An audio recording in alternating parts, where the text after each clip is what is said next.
Lakers in 5. See. I'm walking. I'm minding my business, man. How y'all gonna be fucking with me? I just sent y'all home.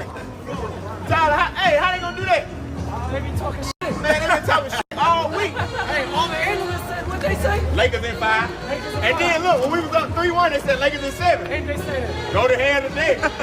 Hey, Tyler, what is it? Hey, the good guy gonna die in this movie. Hey, the good guy gonna die in this movie. Hey, Morris Chestnut died in this movie. Hey, you mentioned Morris Chestnut. Is that your favorite movie, Boys in the Hood? Nah, that ain't my favorite movie. My favorite movie, Matilda. Matilda? Yeah. I'm gonna have to check that out. I've never seen it. Are you tripping? Yeah, you need to go see that. Let's go, Troy. Trey, watch the home, watch the car, watch the pretty lady in the back. I ain't got none. All right, y'all. Like, comment, subscribe, man. Let's get into this video, man. And first off, you guys know the reason why I make all this content, it's not because I'm just some raging hater or whatever the freak people like to say in the comment section. And like I tell y'all, I look at all the comments, man. So go ahead. You know, I don't care if it's good or bad. I like to spark debates in the comment section when I get these videos. And I like to raise awareness. But that's really the main reason why I make the content. It's to raise awareness and to let people know the difference between what the media is telling you is going on when you watch a basketball game versus what you're seeing with your own 2 eyes. And time again, when we watch people like LeBron James on the basketball court play horrendously, put his team in jeopardy, and potentially destroy any chance of winning for his own betterment, when we watch stuff like this, most of the time you'll turn on the news, you'll turn on First Take or First Things First the next morning or Colin Cowherd, and they'll tell you that what LeBron did was remarkable and he had no help and everyone else needs to step up and the Lakers need to trade 95% of the roster, and all of a sudden Luka Doncic is garbage or out of shape, and so was Anthony Davis, even though these were, you know, perfect specimen of players before they got to LeBron.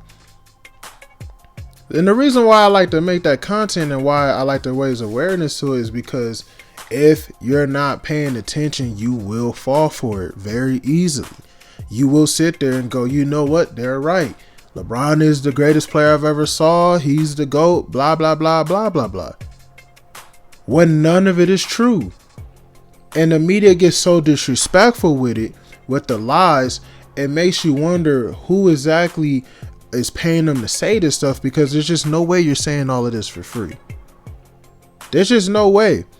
And you've never seen this type of lies, propaganda, and glazing for any other superstar in the league at any other time in NBA history. And look, I understand it. The NBA is a business. You have to market your best players. We get all of that. I'm not saying because they don't talk bad about players all day long that there's a problem and they need to just talk bad. But there's a difference between bringing down the marketability of your players by talking bad about them and then just straight up consistently lying specifically for one player in the league. And that's what they do with LeBron James. So I don't just make these videos just because, you know, I was on the hate train, and people say, oh, you know, this is a LeBron hate channel. No, it's not. It's honestly a Laker channel. I make this channel to talk about what's going on with the Lakers.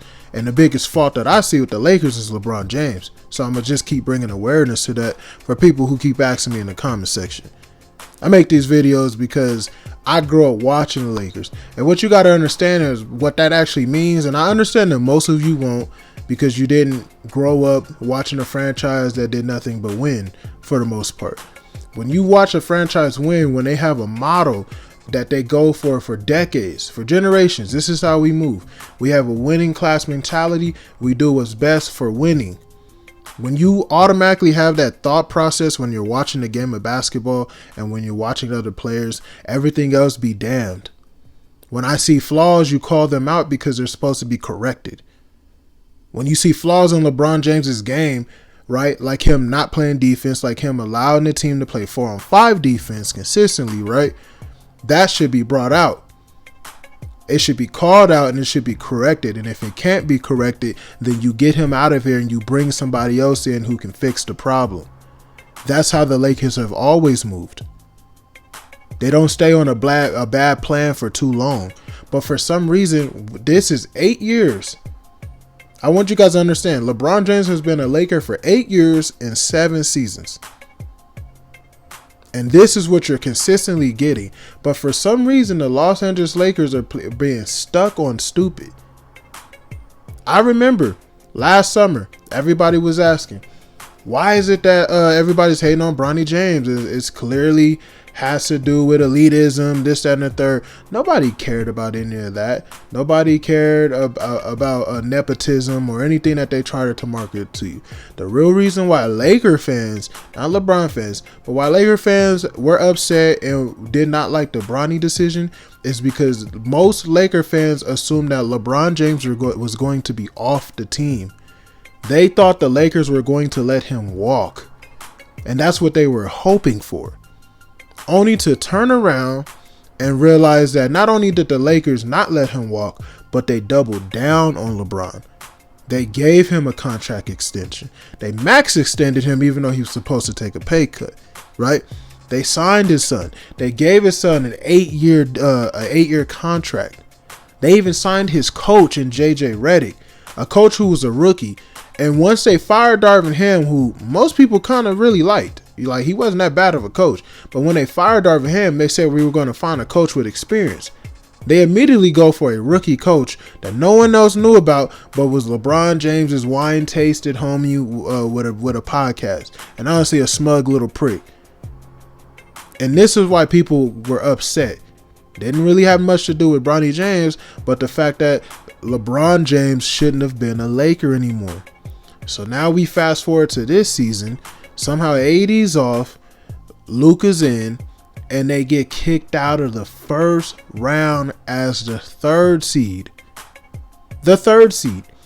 Now, if you guys watch my channel, I always let you guys know. The first through third, there's never been a champion, right? First of all, outside of the 94 Rockets, there's never been a champion that has won an NBA championship that wasn't either the first seed, the second seed, or the third seed. And almost 90% of the time, the number one seed wins the championship. That's history. But for some reason, this season is a little bit different. And the only reason why it's different is because the difference between the third seed this year and the seventh seed is only 2 games. Which is kind of weird because it's like at any point in time, a 2-game difference doesn't mean that this team was this much better than that team. So it's going to be interesting to see what happens this playoffs. Like we just saw today, the Golden State Warriors, right? Just beat the second seed Houston Rockets. Now, I'm not saying 7 seeds can't never do that, but what makes that remarkable is that the Golden State Warriors is led by one of the most winningest players in NBA history, a player who makes the winning move and winning decisions that they lie to you and tell you LeBron James does. They lie to you. But Steph Curry actually does it. Steph Curry is a player who, whether he has 50 points or whether he has 20 points, there's a good chance that his team is going to win. And he's going to figure out what position he needs to play to get them winning or to get somebody else on his team ready to go like they did with Buddy Hield today. Remarkable game. Loved everything I saw about it. And to me, that LeBron James versus Steph Curry debate, been over. Done with, should be put to bed. Steph Curry is a true winner. And for all you who say you can't be serious, LeBron's better. He's supposed to be. But really, like, their careers coincide with each other. They're only a few years of age and difference apart. And time again, Steph Curry has kicked LeBron James's ass. In the finals, LeBron has only won once. When he did win, they had to make sure, and by they I mean Brian Windhorst and LeBron, who petitioned to get Draymond Green suspended. They had to make sure they did trickery to get Draymond Green suspended. And in the next game, Andrew Bogut broke his leg. Right? Injuries. So a lot of people who are going to sit here and they're going to say, "Dog, you don't understand. Kyrie was out when LeBron James lost in 2015. Okay, but Draymond Green was out when he won. So was Andrew Bogut. Starters, right? Draymond Green, a superstar at the time, right? the second best player on the team, right? I don't want to hear all of that. So when I listen to this type of stuff and when I watch Steph Curry, like, I honestly would hope that they came out of nowhere and won the championship this year. I don't know if they'll beat the Thunder. I think if I had to pick any team in the West to beat the Thunder, it would be the Golden State Warriors. And I really don't think any team can beat the Celtics. But let's say the Celtics don't get by. Let's say the Cavs wind up winning. Or something else happens. Steph Curry is in a prime position to win a championship in a year where LeBron James got sent home in 5. LeBron James, keep in mind, also has a top 3 player in Luka Doncic on his roster. Goes home and couldn't win more than 1 game. Anthony Edwards walking around Staples Center like he owned a joint. Talking mess outside on the streets, talking all his shit. Rightfully so. It is time for the Lakers to let LeBron James go. It is time to move on from this guy. It has been time. And if you guys don't want to keep up for LeBron, that's sure. But what you can't lie about is the fact that his career as a Laker has been a failure. Every step of the way. From that bubble ass championship to him getting bounced out in the first round while having 2 basically top 10 players at the time, and Russell Westbrook and Anthony Davis, from him not making the playoffs the first year, right? Not making it again in 2022. By the way, the same season Steph Curry won a championship. And then being bounced out in the last 3 years. In the last 3 years, LeBron James has won, in his last 3 series, I should say, LeBron James has won 2 games. 2 freaking games. Everybody was saying before this year, the Nuggets is the Lakers' daddy. They're the Lakers' daddy. They own the Lakers. They have some type of mind control over them. What we really found out after this series is that everybody is the Lakers' daddies. Anybody could whoop the Lakers' ass, and it doesn't really matter who it is because their best player is a fraud. Not because he's 40, but because he's a fraud. The disappointment that it is of watching the Lakers, because like I said at the beginning of this video, my channel was more geared towards watching the Lakers. The disappointment about watching the Lakers is that they never stood for BS like this ever before. At the end of the day, guys, the Lakers traded Shaq's ass. Never forget, they let the guy who brought them 3 championships, the last ever 3-peat in NBA history, and an MVP and 3 finals MVP, they let that man walk. That's how serious this team is about winning. They let that guy go. We have a broken down old horse in LeBron over here. Broken down Jimmy ain't worth $2. Sitting his ass over here, and we afraid to let him go. We double down on him. Since when did the Lakers run under such suckery and such fuckery? Since when? When did you guys stop standing on business? And this is why I criticize them. People might be like, oh no, all you do is hate on the Lakers. No, I criticize you because you deservedly so. Somebody needs to take Rob Pelinka and Jeannie Buss and dip their head in the toilet and wake their game up, because they need to wake their game up. This isn't how you run a team. Not off of nonsense. The moment you got Luka, you should have been planning on getting rid of LeBron. Because truthfully, you should have been planning on getting rid of LeBron 4 to 5 seasons ago. And I gave LeBron a fair chance. Like I watched his tenure in Miami, failure. I watched his tenure in Cleveland, failure. I watched the non-stop excuses. The walking into the post game with a cast on that looks like his wife's scarf. Talking about he broke something. All the excuses. The stopping, the quitting on playing defense after 2013 because he cried at home and got his feelings hurt.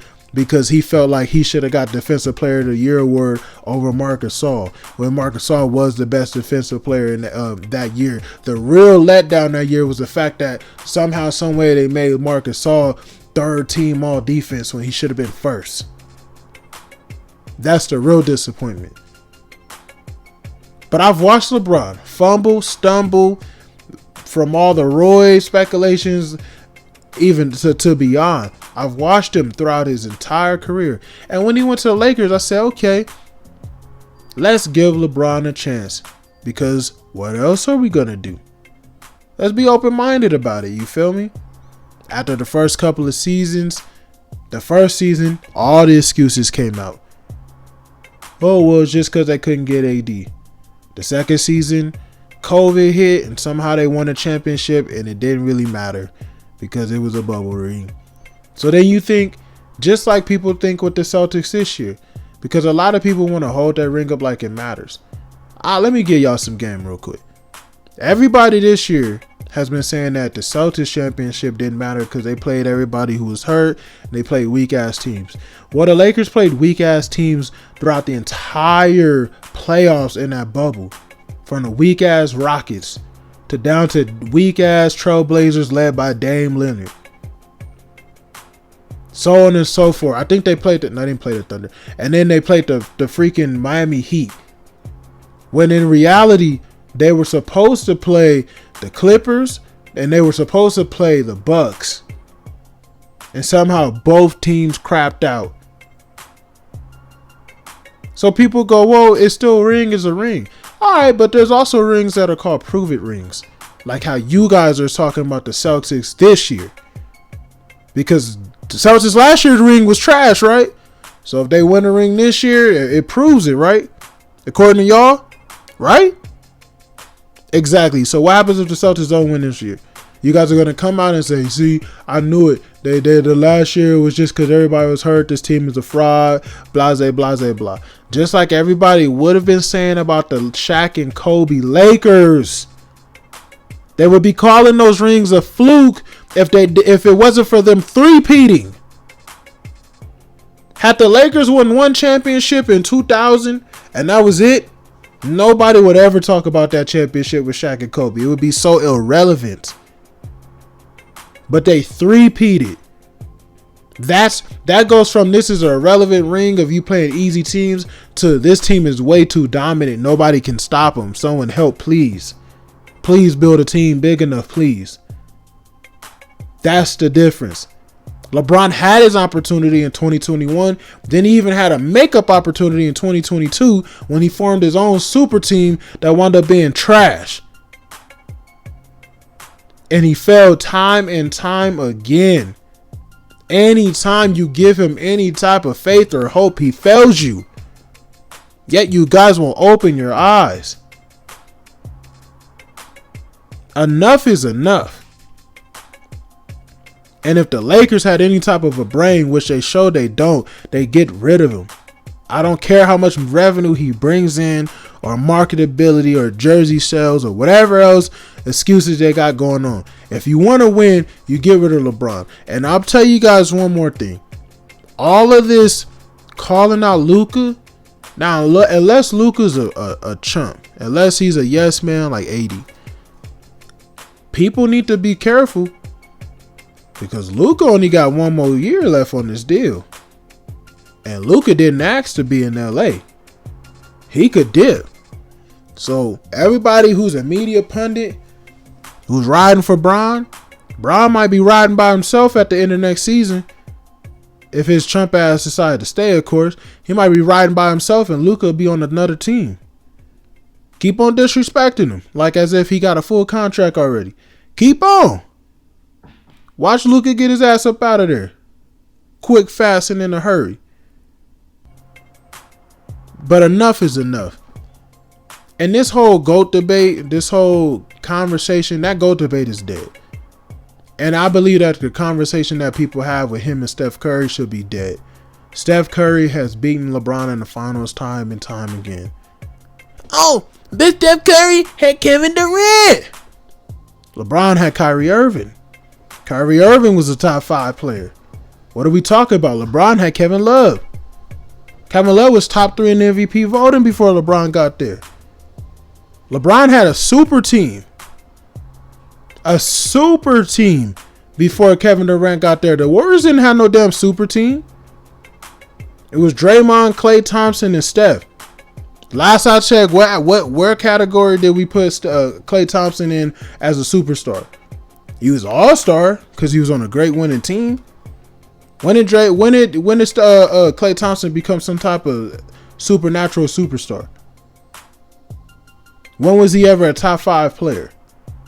Or Draymond Green? Stop the nonsense. Stop it.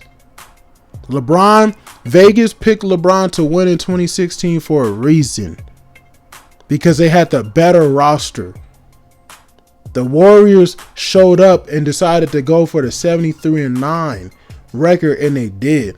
The real failure of that season, which nobody wonders about, is if the Warriors went 73-9, why didn't the Cavs go 74-8? Because their roster was that great. Why didn't they go 74-8? They had a better roster than the Warriors. I don't want to hear it. And if anybody wants to go in the comment section and say otherwise, then what are you saying? It was Steph Curry and LeBron neck and neck? Because he's your king, right? You guys, everybody at the time, i.e. Max Kellerman, was saying LeBron James is worth 2 MVP caliber players. If you take LeBron by himself and you take an MVP caliber player and put him, you would need a second MVP caliber player to equal LeBron James. That's how good they said LeBron was. Well, if you take Kevin Durant and Steph Curry, I believe that's 2 MVPs, right? Right? And honestly, he had a point in saying that because the best player in the league should be that good. When Kobe was in the league, he was far and ahead better than almost anybody else outside of Tim Duncan. Right? When Michael Jordan was in the league, he was worth, and as a GOAT, as a guy in the GOAT debate, he was worth 2 MVP caliber players, hands down. I don't care if you say it was Charles Barkley and Karl Malone or whoever else. He was that guy.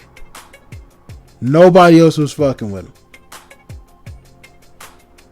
So Steph Curry and Klay Thompson should have canceled out LeBron James if we go in talent from talent. Easily. So then when you look at the rest of the roster, Kyrie versus Draymond, not even a debate. Kevin Love versus Iggy, not even a debate. Go down the rest of the roster, not even a debate. They had Iman Shumpert, Tristan Thompson, and they had freaking, I can't even think of his name, J.R. Smith. I don't want to hear all that. It's time to get rid of the excuses for this guy, LeBron, and also give Steph Curry his props. Congratulations to Steph Curry for moving on to the second round. Even though y'all did play with your food, you should have won it in Game 5. Should have got it done. But it don't matter at the end of the day because here you are about to be in the second round while LeBron is already in the middle of Cancun somewhere sipping on a Mai Tai, being pissed off because the Timberwolves whooped that ass. Like, comment, subscribe, man. I appreciate you guys watching these videos and let me know what you think, man, and I'm up out of here.